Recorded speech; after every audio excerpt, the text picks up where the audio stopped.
নমস্কার সবাইকে।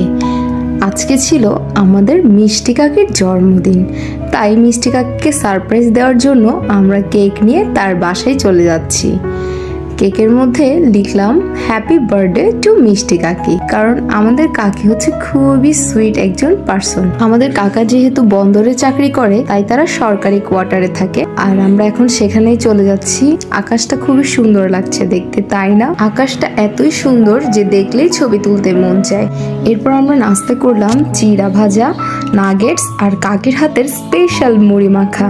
এরপর নাস্তা শেষ করে আমরা সবাই কাকা কাকির বিয়ের ভিডিও দেখছিলাম, আর ভিডিও দেখতে দেখতে মারা রান্নার জোগাড় করছিল। পেঁয়াজ, তারপর মুরগি, যে উপকরণগুলো প্রয়োজন সেগুলো তৈরি করছিল। সব রান্না বান্না শেষে এখন ফাইনালি কেক কাটার পালা। এই যে আমাদের মিষ্টি কাকি সুন্দর করে রেডি হয়ে চলে এসেছে।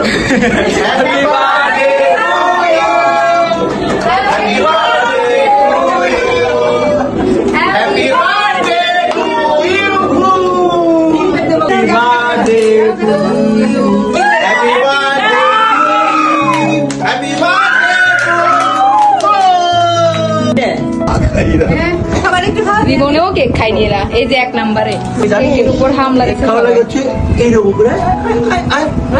দাও ফুলা কিন্তু খাওয়াই দাও দাও দাও দাও।